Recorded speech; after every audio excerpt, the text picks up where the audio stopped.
Vayamos al libro de Mateo, capítulo 18, versículo 15 al 20. Dice así: Por tanto, si tu hermano peca contra ti, ve y repréndelo, estando tú y él solos. Si te oyere, has ganado a tu hermano. Mas si no te oyere, toma aún contigo a uno o dos, para que en boca de 2 o 3 testigos conste toda palabra. Si no los oyere a ellos, dilo a la iglesia, y si no oyere a la iglesia, tenle por gentil y publicano.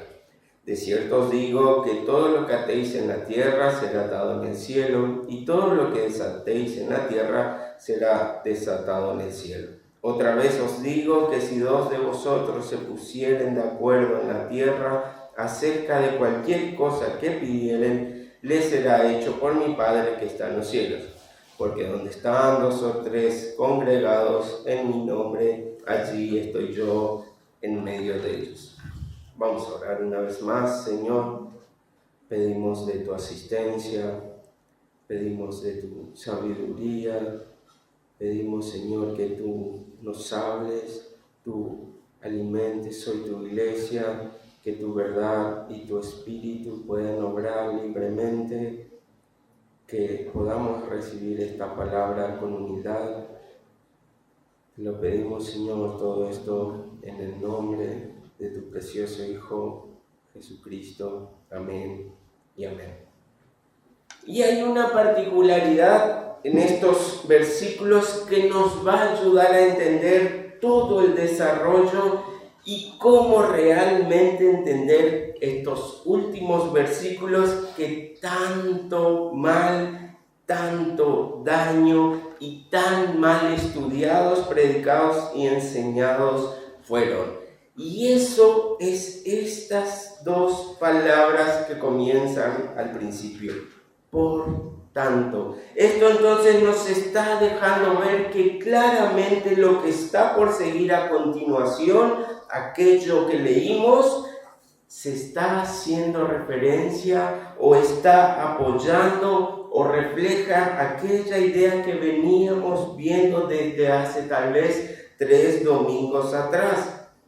¿Cuál era? En vez de ser causa de tropiezo para un hermano, causa de tropiezo para alguien, en vez de ser esa piedra que obstaculiza su camino hacia el Señor, todo seguidor de Cristo debía convertirse entonces en aquellos los cuales rescataban a las ovejas descarriadas o perdidas del redil. Todo esto, todos los versículos anteriores nos dejaba ver este tema desde distintos puntos de vista, y ahora entonces nos dice, por lo tanto, ahora sigue todo esto que vamos a ver hoy. Así que este es un nuevo giro que da la enseñanza, que no solo nos deja recordar y se apoya en el tema pasado, sino que ahora nos presenta la otra perspectiva. No deben ser piedra de tropiezo, Entonces, ¿qué pasa si vos fuiste aquel quien sufrió del maltrato?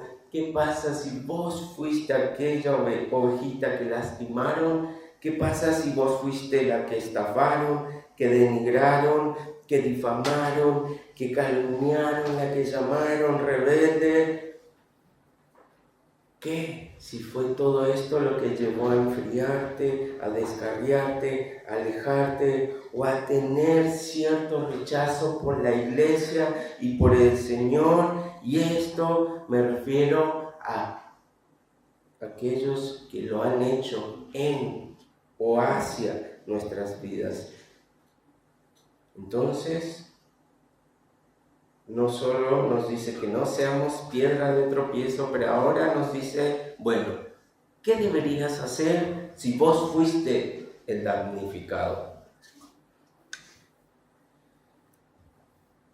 Y claramente una parte de esta respuesta ya la vimos. Si eres cristiano, si realmente eres un hijo de Dios, si realmente el Espíritu Santo mora en ti, el Señor te ha dado la capacidad para llevar estos sufrimientos. Si el Señor ya te ha escogido, si el Señor ya te ha entregado la salvación, entonces Él mismo promete que junto a la prueba pondrá la solución. El Señor no nos va a dar más de lo que podamos resistir. Así que veíamos que si caíste o culpaste a alguien, te equivocaste porque no fue nada más que tu culpa y tu culpa por descuidar tu relación al Señor. Porque si te mantenías firme, maduro, caminando en santidad, ibas a tener las herramientas, las fuerzas y la valentía para soportar todas las aflicciones que llegaban a tu vida. Entonces, aquellas supuestas piedras de tropiezo solamente iban a ser algunos inconvenientes que podríamos saltear fácilmente. Pero no podemos negar que pese a esto, esta enseñanza, así como todos nosotros, por nuestra debilidad, por nuestro pecado, en algún momento seguramente vamos a ser esas piedras de tropiezo para alguien. Así también no siempre vamos a estar en nuestra mejor situación y condición espiritual. Por ende, vamos a tropezar. Por ende, eso que debería ser una simple prueba a atravesar va a ser algo que nos derribe y nos tumbe. Entonces, cuando debería ahora responder en madurez, tal vez no lo haga. Cuando debía sacar a relucir mi santidad, todo el tiempo y el crecimiento que he pasado con el Señor, todo el conocimiento que he adquirido de su voluntad, nada de esto pasa y solo sale a relucir mi debilidad. Y en vez de superar la prueba como un gran cristiano que se aferra al Señor, fracasamos por motivos externos y que muchas veces pueden ser válidos argumentos hacia nuestra vida. ¿Viste lo que me hicieron? Podemos decir. ¿Viste lo que me dijeron? Por eso he decidido dejar de ir a la iglesia. Por eso yo no creo ni quiero ahora seguir a ese Dios. Las iglesias habían sido que están llenas de hipócritas. Ya no quiero ser parte de esto. Y pareciera entonces que estos versículos nos animan ahora a tomar cartas en el asunto de esto y buscar justicia.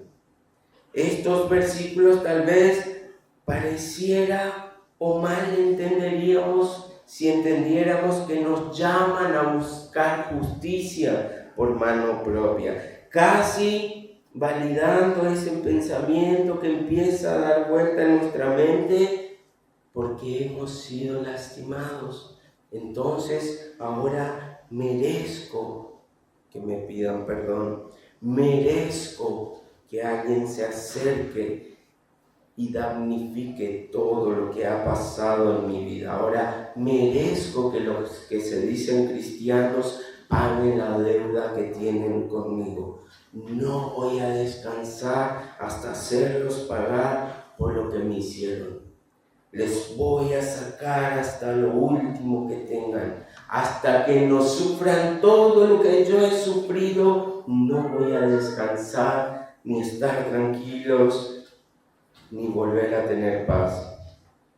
Y de vuelta, una vez más, pareciera que esto es un apartado para buscar justicia cuando estamos dolidos, cuando fuimos perjudicados, pero en realidad lo que están escondiendo estos versículos es completamente contrario a esto y distinto. Y por eso lo titulaba Sirves al Señor de orden. Y la pregunta justamente porque acá nos está dando unos parámetros para los cristianos, para la iglesia, para sus seguidores, y que haya un orden y se los haga a todos estos tal como el Señor se nos pide. Ya no dejarnos guiar por el deseo de justicia, ya no dejarnos guiar por nuestro sentimiento, por lo que nos parece, sino ser estrictamente obediente a lo que el Señor manda y cómo pide que hagamos cuando esto sucede. Así que, como parte práctica, piense la respuesta en su cabeza y respóndasela, porque mi deseo es que cuando terminemos de exponer y si tengo éxito de poder comunicar claramente esta verdad, quiero que se dé cuenta que estábamos muy lejos de entender lo que aquí dice y cuál realmente era la respuesta de si somos sirvientes del Dios de orden. Entonces, ahora sí, habiendo hecho esta especie de introducción, vamos a comenzar con los versículos. Así que primero deberíamos preguntarnos cuál es el motivo con el que debemos afrontar estas enseñanzas, porque allí está la respuesta. Tal vez pareciera mucho o demasiado exigente, pero cada vez que yo estudiaba una y otra vez estos versículos, repasaba una vez y otra vez, iba a distintos materiales para conformar la idea, para poder aprender, para que no haya sesgo en mí, una y otra vez más me convencía y me respondía que realmente este es mi Señor, así se ve mi Señor, y realmente esta es la manera de resolverlo. Entonces, a los inocentes, a los atacados, lastimados, o como quisiera llamarse, ¿cómo deberían proceder? No es en justicia, sino es en amor, misericordia y gracia, tal como lo hubiera hecho nuestro Señor. Entonces, ¿qué significa esto? Que en realidad, aún cuando vemos un pecado, una falta hacia nosotros, o generalmente en la iglesia, debemos ir con un solo deseo, no de justicia, sino con un deseo de ayudarlo y restaurarlo, con la intención de ayudar al hermano. No para tratar de satisfacer mis deseos egoístas, no con la intención de que rueden cabezas sobre esta iglesia, sino ayudarlo, restaurarlo, porque puede que sea una oveja perdida, así como tal vez haya sido yo. Entonces, con este deseo, solamente vamos a buscar mostrarle en amor cuán lejos está caminando de su Señor, todo el mal que esto le acarreará a él mismo, al punto tal vez de que pueda perder su alma, si es de esas ovejas que quedan apartadas, perdidas y no son rescatadas. Entonces, este sentimiento debe ser un dolor, un pesar, una preocupación que ahora nos deje ver cuál es la urgencia, lo que veíamos el domingo pasado. Entonces, en vez de ponernos ahora sobre un peldaño para sacar el dedo acusador sobre aquellos hermanos que están actuando mal, que están caminando mal, que están en pecado, en realidad deberíamos retraerlo y mostrar amor hacia ellos. Hermano, vos decís que seguís a Cristo, pues no se nota. Hermano, vos decís que sos una persona transformada, pues así no camina tu Señor. Estás desordenado, quiero ayudarte a corregir tus pasos. Por favor, escucha mi palabra, escucha mi reprensión. Realmente quiero verte bien y quiero que seas bendecido. Pero este camino que has tomado te está llevando a otro rumbo. Cuidado, porque te amo, quiero verte bien y quiero lo mejor para vos. Apártate de esto que estás haciendo. ¿Cómo lo diría Pablo? Gálatas 6, versículo 1. Amados hermanos, si otro creyente está dominado por algún pecado, ustedes que son espirituales deberían ayudarlo a volver al camino recto con ternura y humildad, y tengan mucho cuidado de no caer ustedes en la misma tentación. Ven, la misma enseñanza que los discípulos estaban aprendiendo de Jesús es la misma enseñanza que seguían transmitiendo. Cuando vemos en falta a alguien, no debemos llevar justicia ante él, no debemos matarlo, no debemos aplacarlo con la dureza de la santidad, no debemos demandar que traiga a nosotros perdón, que traiga a nosotros una especie de acto que devuelva mi deseo de justicia, sino que con ternura y humildad debemos ayudarlo a volver al camino.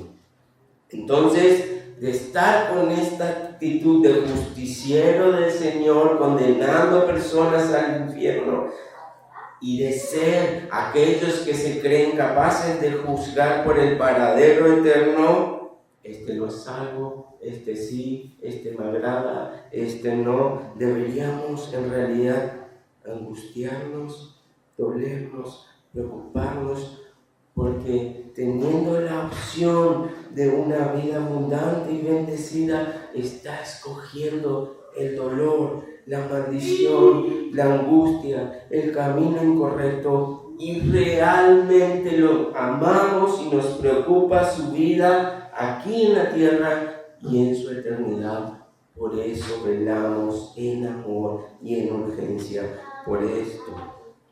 Entonces, ahora mi posición de víctima, mi posición de victimizarme por lo tan mal que me trataron, por todo lo que me hicieron, ahora en realidad el Señor nos está pidiendo que eso se transforme en un genuino interés por el otro, y eso es amar al prójimo. Ahora, en vez de dolernos, en vez de quedar tropezados por lo que nos han hecho otro, en realidad deberíamos ser lo suficientemente espirituales para que nosotros ayudemos a aquellos que nos están haciendo mal, aún a nosotros mismos. Eso es amor. A pesar que me están lastimando, a pesar que tal vez ese pecado que cometió fue contra mí, no me está en realidad lastimando a mí, sino que se está lastimando esa persona misma al rechazar a su Señor. Y este acto, un acto de humildad, debe dejar la afrenta propia de lado. Y aquí podríamos decir entonces: todo lo soporto en Cristo, que me fortalece, para mostrarle en realidad que Él es el perjudicado y no yo. Yo debo ser aquel espiritual que ahora lo ayude. Hermano, ya no pido justicia, ahora pido que vuelvas al Señor. Hermano, te perdono por lo que me hiciste, te perdono por la ofensa, pero por favor, desiste de esa conducta porque la imagen de Cristo se está borrando en tu vida. Hermano, vuelve hoy a Cristo. Y todo esto debe ser en privado, en amor, no para humillarlo frente a otros, sino para rescatarlo de otros. Sin que nadie más se entere, sin que las redes empiecen a divulgar cómo me siento yo, sin que mis estados de WhatsApp dejen mensajes subliminales. No todo lo que brilla es solo. Aquellos que pensaban que eran tus hermanos son los que te pueden traicionar y lastimar. Allí en la iglesia no todos son lo que dicen ser. Y la Biblia dice, en privado, cara a cara, si realmente te importa, demuéstralo. Ve con un deseo de amarlo sin que otro siquiera se entere si algo te ha dolido o no, si hay un hermano que está caminando desordenadamente o no. Solo debe quedar entre tu vida y la vida del hermano y Dios. Entonces, una vez que hagamos esto, una vez que nos humillemos, una vez que dejemos pasar el dolor, una vez demostrado lo que realmente nos importa, tal vez luego nos toque llorar en privado, tal vez luego te toque dejar tu propio dolor a los pies de tu Señor en tu tiempo de intimidad. Tal vez así el Señor te empiece a mostrar cómo debes ser el más pequeño para que seas grande, pero debes recuperar esa alma. Y esa alma tiene un gran precio porque la sangre de tu Señor, de Cristo, fue la que derramó para que ella no se pierda. Ese es el precio y ese es el valor que tiene aquella alma por el cual debemos estar dispuestos a nosotros mismos apartarnos, humillarnos, despojarnos y velar por ese hermano que se está descarriando. Y la Biblia nos dice, bueno, allí pueden surgir dos respuestas. Aquel que confiesa entonces su pecado, se arrepiente y es restaurado, entonces allí estaremos ganando nuevamente a un obrero que va a trabajar arduamente ahora también por rescatar a otros, al igual que yo lo hice.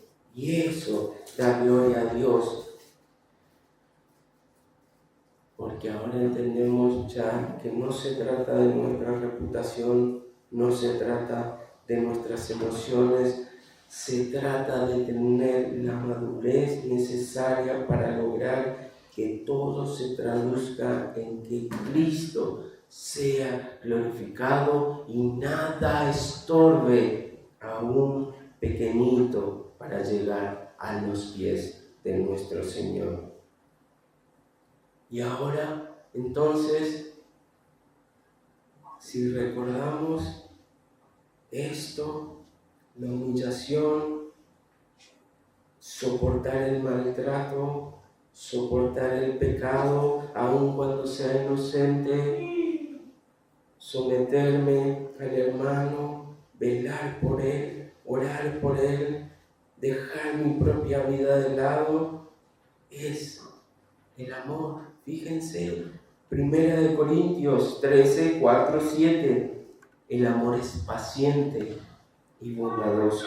El amor no es celoso, ni fanfarrón, ni orgulloso, ni ofensivo. No exige que las cosas se hagan a su manera. No se irrita ni lleva un registro de las ofensas recibidas, no se alegra de la injusticia, sino que se alegra cuando la verdad triunfa. El amor nunca se da por vencido, jamás pierde la fe, siempre tiene esperanzas y se mantiene firme en toda circunstancia. Lo que el Señor entonces nos estaba pidiendo era simplemente que aprendamos a amar como Él nos ha enseñado a amar. Pero claro, ahora puede llegar la segunda respuesta a nuestro intento de rescate. No hay arrepentimiento, no hay confesión, no hay deseo de cambiar ni de reconocer su error. Entonces, ahora sí, prendámosles fuego al hereje y pecador No, el Señor aún espera un poco más de ti, paciente, que no se da por vencido, que no pierde la fe, siempre tiene esperanza. Y allí llega el próximo paso. Entonces, si no ha funcionado en privado, yo, el ofendido, con el ofensor, si esto no funcionó, tal vez yo no sea de gran estima para el hermano, tal vez yo no sea de gran testimonio, por eso no me está escuchando, tal vez pueda ser mi juventud, mi falta de conocimiento, mi torpeza, mi testimonio no sea suficiente para él, tal vez simplemente no me ve como realmente debería hacerlo. Puede ser, pero aún así no me daré por vencido. Iré una milla más, pondré la otra mejilla. Podría fácilmente decir, bueno, lo intenté, inclusive mi orgullo fue dejado de lado, pero es un hombre duro de corazón. Ahora que se arregle con lo que le espera. El juicio justo del Señor va a llegar a él. Y ahora iré y le contaré todo a los ancianos de la iglesia, a los oficiales, para que ahora sí me hagan justicia y vean lo buenito que fui. Vean cuánto sufrí por este hermano, cuánto yo mismo me sometí, me humillé, pero no dio resultado. Vean que si conmigo, que soy tan espiritual, no cambió, ya no debe tener solución. Y el Señor allí dice, no, un poco más, esfuérzate más. Es el alma que mi sangre ha comprado. Ve una milla más, no te des por vencido, sigue humillándote. Si fuese necesario, humíllate hasta lo sumo, como tu Señor te lo ha mostrado, si esto fuese necesario. Entonces ahora nuevamente ya no iré con un deseo de justicia, ya no iré habiendo pasado por el primer paso como librándome del tema, sino que ahora acudiré a testigos para pedir ayuda. Este hermano hizo o está haciendo tal o cual cosa. Se lo mostré, se lo expliqué, le dije a través de la Biblia que no era así. Traté de que su corazón sea confrontado con la verdad, pero no tuve éxito. Ayúdenme, tal vez a ustedes los escuche, tal vez a ustedes responda distinto, tal vez ustedes sean la herramienta que el Señor quiera usar, y allí la humillación vuelve a llegar a mi vida. Tal vez no era tan espiritual, tal vez aún deba creerme lo suficientemente maduro. Tal vez tenga que ver el valor en otro hermano que alguna vez he perdonado, o que tal vez ni siquiera lo llegué a amar, pero todo debo hacer y todo debo estar dispuesto a tener como herramienta si esto va a rescatar a mi hermano. Llama a testigos, porque cuidado, no crea también ni por un momento que usted se pueda estar equivocando y dando un juicio que realmente no hay. No piense que usted tal vez tiene ese termómetro espiritual, no piense que en realidad usted es tan maduro y espiritual que ha visto la falla. Tal vez se ha equivocado, tal vez está viendo fantasmas donde no hay. Y tal vez aquellos testigos puedan aún mostrarle que fue usted el equivocado o no. Pero claramente estamos hablando de situaciones serias y pecados serios que podrían comprometer el testimonio del hermano y su vida eterna. Entonces, ante esta situación, aunque se debe seguir manejando en privado y de la misma manera como lo hemos mencionado, en amor, en humildad, todos velando por su bien, por su alma, sean todos los que sean que se involucren, todos deben velar en discreción y con el deseo de rescatar al hermano de su condición, de su pecado, de lo que le está condenando. Y ahora varios pueden ser testigos de esto y ayudarlo a atravesar si es que responden. Pero, nuevamente, si aún así sigue sin responder, si yo ya me libré de la carga de ser yo aquel que pueda ver un pecado que tal vez no había, pero si vienen varios y dicen, sí, podemos ver esto que apuntas, podemos entender que te ha lastimado, podemos ver que su pecado es perverso y malvado y lo está alejando del Señor, y se lo dicen, oran, claman, y Él no responde. Este es el momento, entonces, dice la Biblia, de hacerlo público ante la iglesia. Y repito, ante la iglesia, no ante el mundo. Todo se debe resolver aquí, porque solo entendemos que aquellos que somos espirituales, que tenemos al Señor, vamos a poder actuar en un justo juicio de amor. Si queremos llevarlo afuera, el Señor puede estar corriendo peligro en que su gloria y su honra sea pisoteada por el mal funcionamiento y por el mal proceder de su iglesia.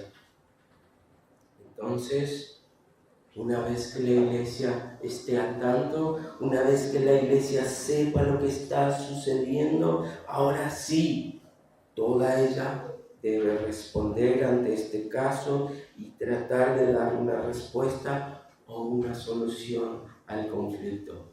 Ya ha pasado privadamente e individualmente conmigo, ya ha pasado por testigos, ahora la iglesia evaluando la dureza de su corazón porque no ha querido escuchar la corrección, ella debe dar un veredicto. Podrían decir, bueno, hermanos, estamos al tanto de lo que está aconteciendo, entonces la iglesia primero ha decidido que este hermano deje de servir, deje de participar de la cena del Señor y venga tal vez una vez por semana durante un mes a consejería. Eso es lo que proponemos, eso es lo que deseamos para seguir con el deseo de rescatar al hermano.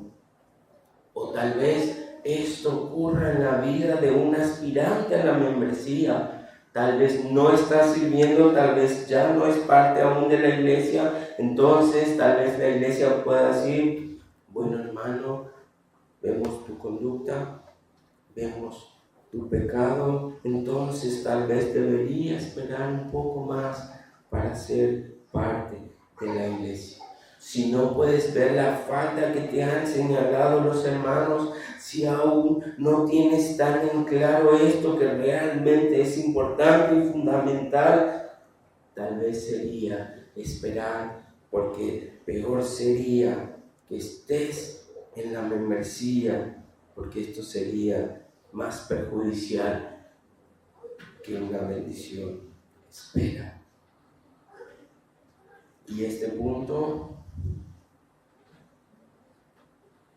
es lo que entonces nos va a ayudar a ver si estamos tratando con un hermano. Aquí el Señor nos dice, ya han agotado todas las opciones, individual, testigos e iglesias, le han dado el veredicto, cómo pueden ayudarlo y que esperan que Él responda. Pero la Biblia dice, si no acepta la reprensión, tenlo por gentil y publicano.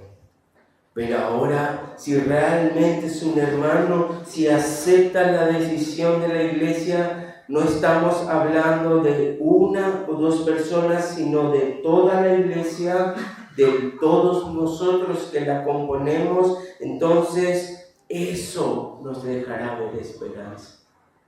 Ha pasado un paso, otro paso por la iglesia y ahora con la sentencia que hemos dado, con aquello que hemos decidido para su bien, lo aceptó con madurez, con humildad. Tal vez no le agradó mucho, tal vez se ha sentido expuesto, tal vez está sintiendo el peso ya de su pecado, pero está dispuesto a hacer lo que le pedimos. Entonces quiere decir que poco a poco estamos rescatando al hermano y va por buen camino.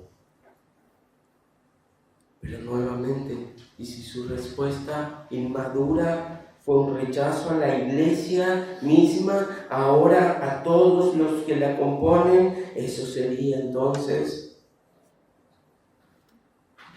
el caso que un miembro ya perdería su membresía y en el caso de un aspirante no llegar a pertenecer al cuerpo local de la iglesia.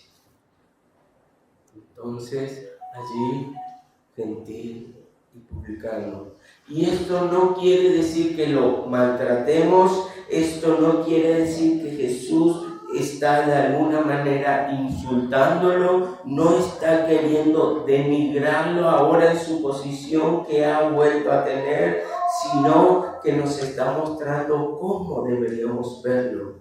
Ahora no es el enemigo, ahora no se ha convertido en un demonio. Las puertas jamás se cerrarán para nadie. Pero ahora entendemos que por la dureza de su corazón, por la respuesta que ha dado a todos los pasos que el Señor nos indica, debemos comenzar por el principio, el Evangelio.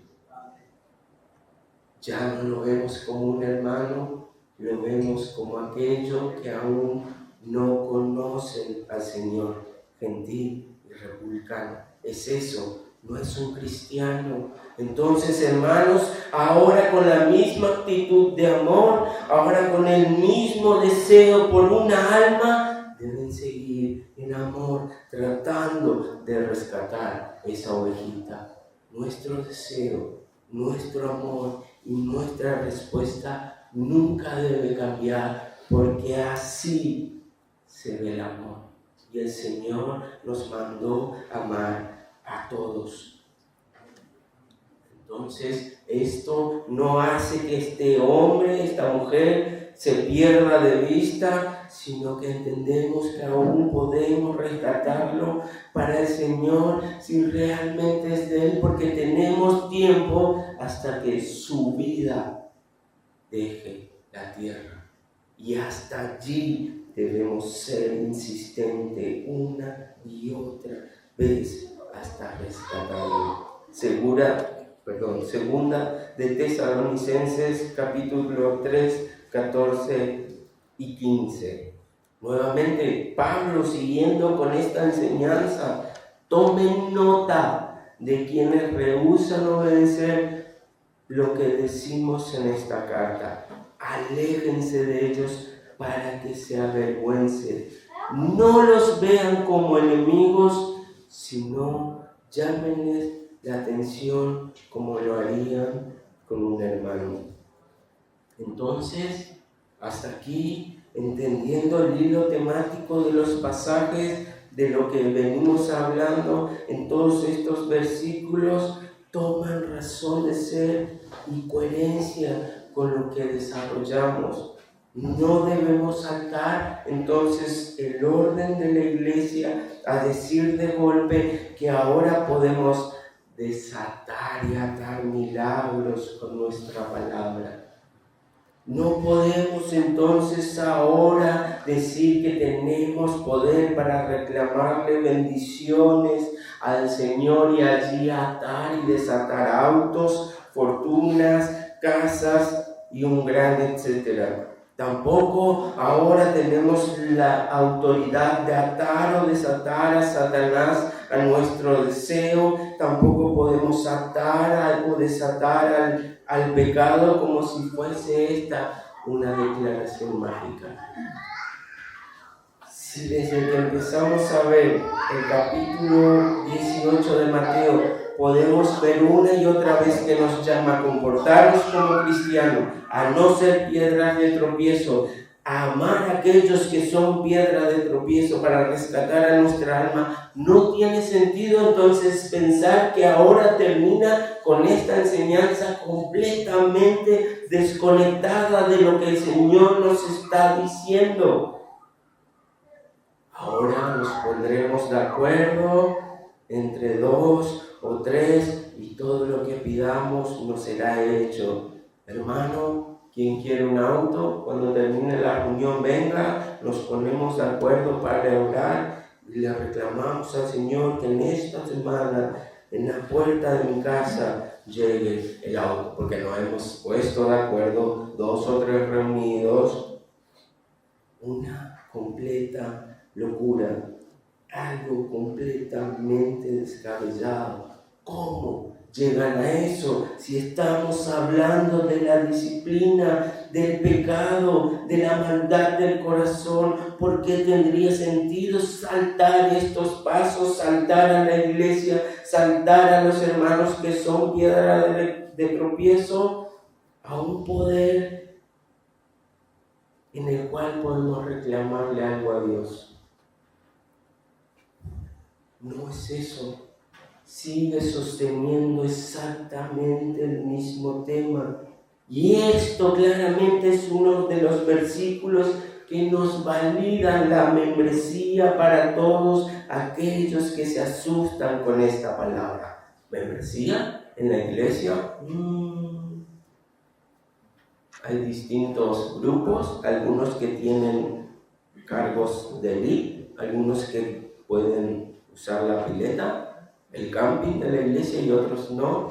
No se está refiriendo a eso.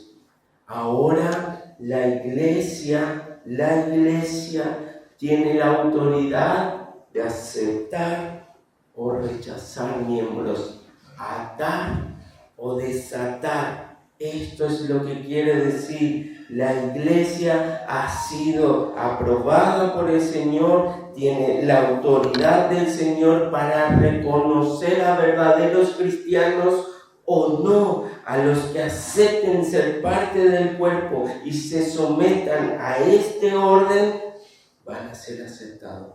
Y a los que rechacen este orden, serán sacados del cuerpo. ¿Cómo podríamos aceptar o cómo podríamos rechazar si nadie es parte de una membresía? Cualquiera podría entrar y salir como bien le pareciera. No tendría compromiso ni ataduras, ni nada ligado a la iglesia. Entonces, ¿cuál es el sentido? Sino que la iglesia toma por el testimonio, buen testimonio, a los que reconoce, no los hace cristianos, como hermanos, y a aquellos que no han seguido la clara consigna de los hermanos, de los testigos y de la iglesia, pueden ser librados a las manos de Satanás. Primera de Corintios, fíjense, un claro ejemplo de esto que estamos estudiando, lo podemos ver nuevamente con Pablo. Primera de Corintios 5, 1 al 5. Me cuesta creer lo que me informan acerca de la inmoralidad sexual que hay entre ustedes, algo que ni siquiera los paganos hacen. Me dice que un hombre de su iglesia vive en pecado con su madrastra. Ustedes están muy orgullosos de sí mismos, en cambio deberían estar llorando de dolor y vergüenza y echar a ese hombre de la congregación. ¿Ves? Tomaron un hombre y ahora tienen la autoridad de echarlo. Aunque no estoy con ustedes en persona, sí lo estoy en el espíritu, y como si estuviera ahí, ya emití mi juicio sobre ese hombre. En el nombre del Señor Jesús, reunidos en tu nombre. Ustedes deben convocar a una reunión de la iglesia. Yo estaré presente en el espíritu, igual que el poder de nuestro Señor Jesús. Donde están reunidos 2 o 3 en mi nombre, yo estaré allí. Entonces deben expulsar a ese hombre y entregárselo a Satanás para que su naturaleza pecaminosa sea destruido y él mismo sea salvo el día que el Señor vuelva. ¿Lo ven? La salvación de esa alma es lo más importante. Y esta es una manera de rescatarlo, echarlo. Versículo 9 al 12. Cuando les escribí anteriormente les dije que no se relacionaran con personas que se entregan al pecado sexual, pero no me refería a los incrédulos que se entregan al pecado sexual o son avaros o estafadores o rinden culto a ídolos. Uno tendría que salir de este mundo para evitar gente como es. Lo que quise decir es, no se relacionen con ninguno que afirma ser creyente y aún así se entrega al pecado sexual, o es avaro, o rinde culto a ídolos, o insulta, o es borracho, o estafador. Ni siquiera coman con esa gente, y eso significa la cena del Señor. Ni siquiera participen junto a ese hermano. Por eso, aquellos que no son miembros, aún no podemos ver a un hermano. Por eso, aquellos que están en disciplina, debes abstenerte de la cena del Señor. No es mi deber juzgar a los de afuera, pero sí es responsabilidad de ustedes juzgar a los que son de la iglesia y están en pecado. ¿Ven?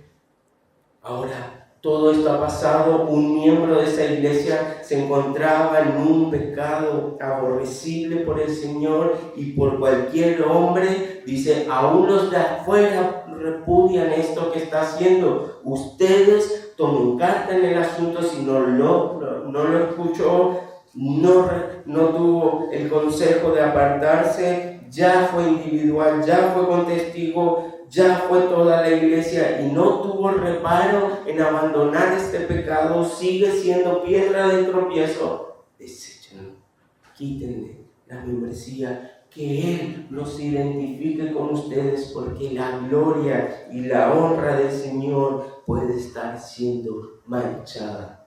Aquellos que lo vean van a decir, mira un cristianito y está con la mujer de su padre. Semejante sinvergüenza habían sido. y así dicen que siguen al Señor. ¿Lo ven? Es el Señor el perjudicado y aquellas almas a lo cual puede ser los estorbo. Pero, 2 Corintios 2, 5 al 8, este mismo hombre que fue expulsado con el juicio de toda la iglesia, ahora nos dice, versículo 5, no exagero cuando digo que el hombre que causó todos los problemas los lastimó más a todos ustedes que a mí. La mayoría de ustedes se le opusieron y eso ya fue suficiente castigo. No obstante, ahora es tiempo de perdonarlo y consolarlo.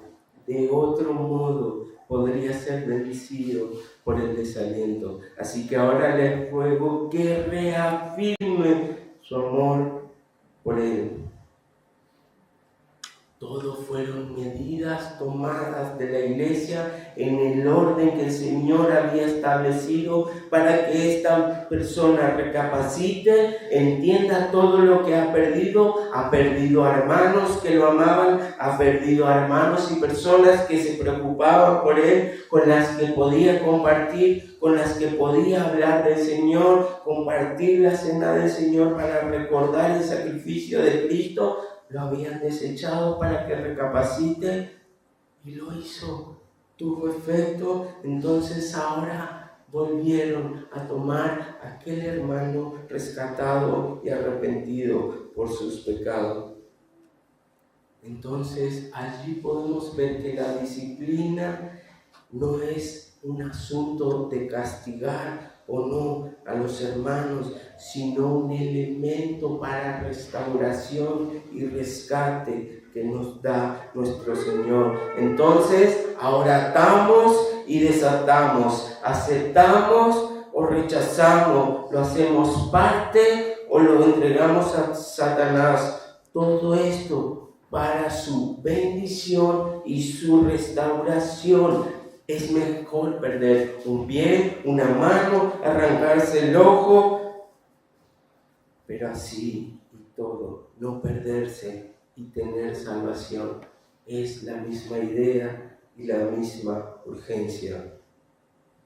Entonces, ahora, puestos de acuerdo, oramos y pedimos al Señor por esa persona, para que lo bendiga, para que cambie su corazón, para que traiga arrepentimiento, para que le dé luz y que vea su pecado y esto lo rescate y vuelva al Señor. Pues donde se reúnen 2 o 3 en mi nombre, yo estoy allí entre ellos. Y nuevamente, este es uno de los versículos más mal interpretados de la Biblia. Podemos decir entonces con esto que la Biblia nos enseña a que debemos juntarnos y orar al Señor como iglesia y que el Señor estará escuchando nuestras oraciones. Sí, claro que sí, es una enseñanza que la vemos en la Biblia, pero no es lo que está apuntando precisamente acá.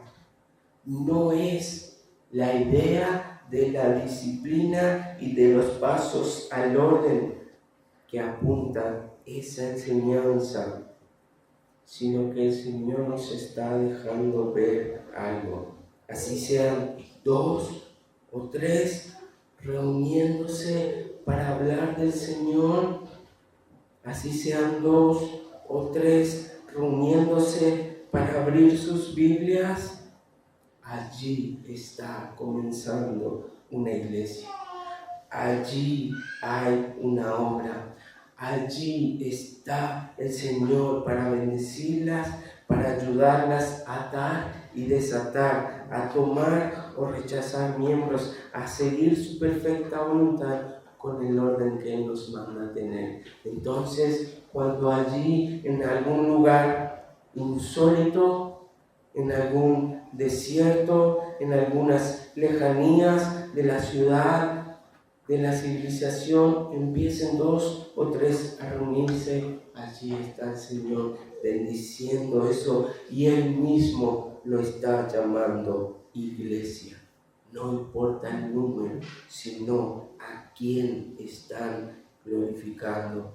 La gloria de la congregación no está en los números que pueden tener, sino en la presencia de Dios en ella.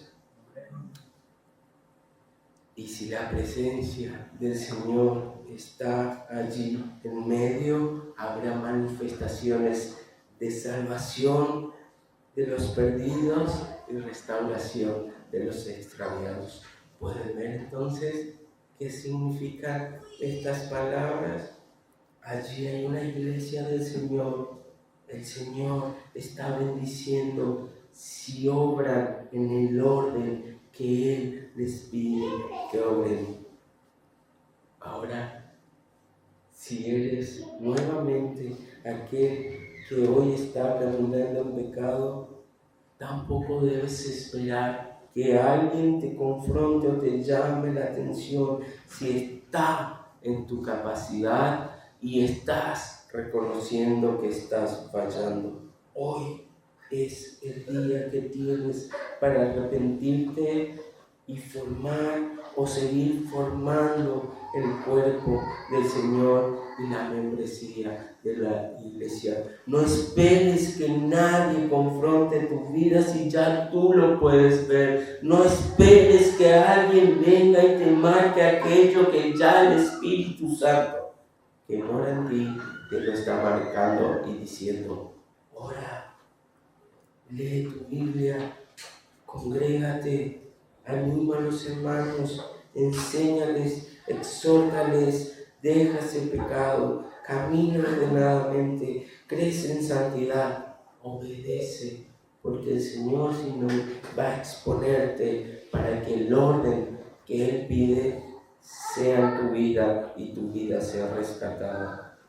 Ahora, si eres aquel que ve el pecado grave en otro, no lo dejes pasar.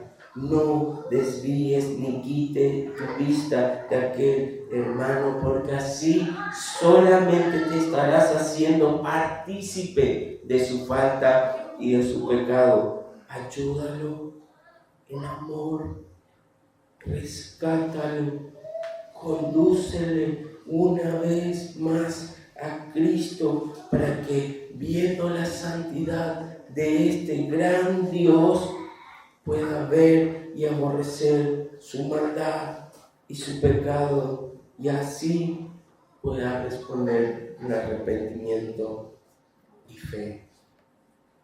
Así que, para terminar nuevamente, entonces ahora podríamos preguntarnos: ¿sirves al Dios de orden?